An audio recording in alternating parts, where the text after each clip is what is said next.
2007 সালের 7ই জানুয়ারি যেদিন ভরত মন্ডল, বিশ্বজিৎ মাইতি, শেখ সেলিম শহীদ হয়, সেদিনও আমি সকাল 10টার সময় এসে ভাঙাবেড়া ব্রিজের নিচে পাঁকে সেলিমের যে দেহ হাত পা বাঁধা অবস্থায় ফেলা ছিল, রাস্তাঘাট কাটা ছিল, মোটর সাইকেলে উদ্ধার করে নিয়ে পোস্টমর্টমের জন্য নন্দীগ্রাম হসপিটালে পৌঁছে দেওয়ার কাজটা করেছিলাম আপনাদের নিয়ে।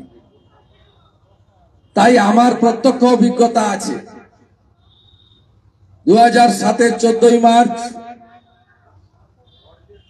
আমি অবরুদ্ধ ছিলাম। 2007-এর 15ই মার্চ আমি অবরোধ কাটিয়ে সকাল 7টার সময় কাঁথি থেকে বেরিয়ে পশ্চিম মেদিনীপুর হয়ে আমি তমলুকে রূপনারায়ণের চর ধরে পোশাক বদল করে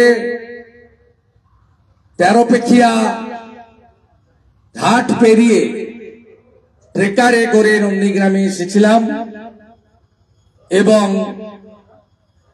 পোস্টমর্টম করে তমলুক থেকে ফিরে আসা দেহগুলোকে নিয়ে আমরা নন্দীগ্রাম পুনর্দখল করেছিলাম। তাই 14ই মার্চ আমরা ভুলতে পারি না, 14ই মার্চ ভুলিয়ে দেওয়া যায় না। অনেকে ক্ষমতায় এসেছেন, মাটি ছেড়ে আকাশে চলে গেছেন, কিন্তু আমরা মাটিতে পা রেখে চলতে চাই।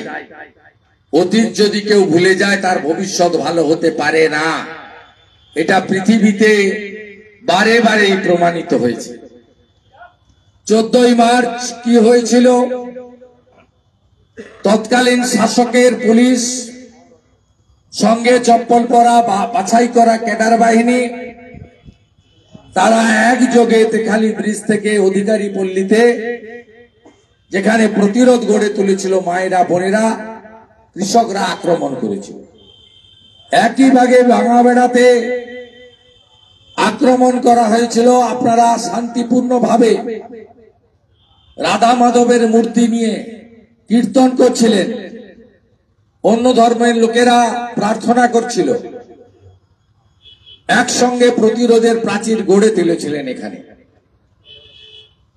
যখন টিয়ার গ্যাসের কেমিক্যাল মিশানো সেল ফাটানো হয়, শয়ে শয়ে চোখ থেকে আপনাদের প্রচুর জল ফেলতে আরম্ভ করে, জল পড়তে আরম্ভ করে।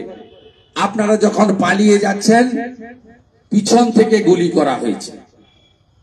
পোস্টমর্টম রিপোর্টে যে গুলিগুলো শরীর থেকে বেরিয়েছিল, একটা গুলিও সামনে থেকে নয়, সব গুলি পিছন থেকে। একজন অজ্ঞাত পরিচয় লাশ, তার আইডেন্টিফাই হয়নি। 13 জনের দেহ আইডেন্টিফাইড হয়েছিল। তারা কারা?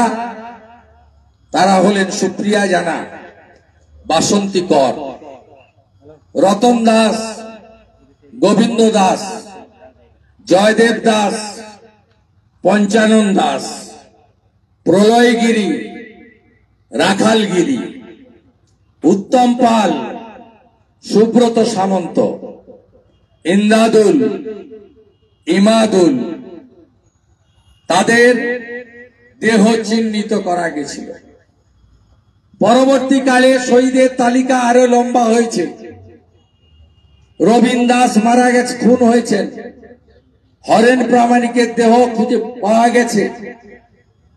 কায়ুম কাজীকে খুন করা হয়েছে গিরির বাজারে।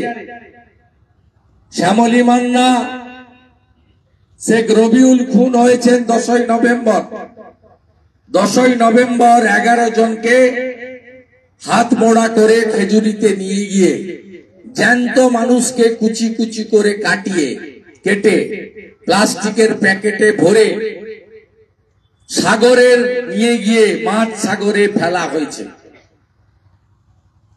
তাদের মাংসের টুকরো পর্যন্ত এখনো পর্যন্ত কেউ খুঁজে দিতে পারেনি, হয়তো তিমি বা হাঙরের পেটে চলে গেছে। সেই 11 জন, তার মধ্যে অবসরপ্রাপ্ত সামরিক কর্মী আদিত্য বেরা, সত্যেন গোল, বাবু দাস, লক্ষ্মীকান্ত প্রামাণিক, অসংখ্য রোগ রয়েছে। তেখালি বাজারে পার্বতী মিত্র 75 ঊর্ধ্ব মহিলাকে বাজার করতে এসেছিলেন জননী ইটভাটা থেকে, গুলি করে হত্যা করা হয়েছে। আমি একটু বলে ফেললাম, তার কারণ হলো আমার যুবকরা আজকে যাদের 25 বছর বয়স, তাদের সেদিন অতটা স্পষ্ট অভিজ্ঞতা ছিল না। আজকের যারা যুবক, তরতাজা যুবক, তারা যে বাড়িতে বসবাস করছেন, পরিবার নিয়ে, বাবা মাকে নিয়ে বিবাহিত জীবন যাপন করছেন, যারা যারা আমন তুলছেন, পানের বরজ করছেন, ফিশারি করছেন, তাদের অন্তত শহীদ পরিবারকে মনে রাখা উচিত। তারা যদি জমি রক্ষার আন্দোলন না করতেন, আত্মবলিদান না দিতেন, তাহলে আজকে আপনি পানের বরজও করতে পারতেন না, আপনার মাথার ছাদটাও থাকতো না, ফিশারিও করতে পারতেন না, আপনার স্কুল থেকে শুরু করে স্বাস্থ্য কেন্দ্র কোনোটারই অস্তিত্ব থাকতো না। তাই সব সময় 14ই মার্চ মনে রাখবেন। শহীদ মিনার বানিয়ে দিয়েছি আমরা, 132 ফুট উঁচু সুউচ্চ শহীদ মিনার। এখানে মাল্যদান করবেন নিজের মতো করে এসে। আমাদের ভিডিও ভালো লাগলে লাইক এবং শেয়ার করুন। কমেন্ট সেকশনে গিয়ে জানান আপনাদের মতামত। আরও ভিডিও পেতে আমাদের চ্যানেল সাবস্ক্রাইব করুন এবং প্রতি মুহূর্তে খবরের আপডেট পেতে প্রেস করুন বেল আইকন।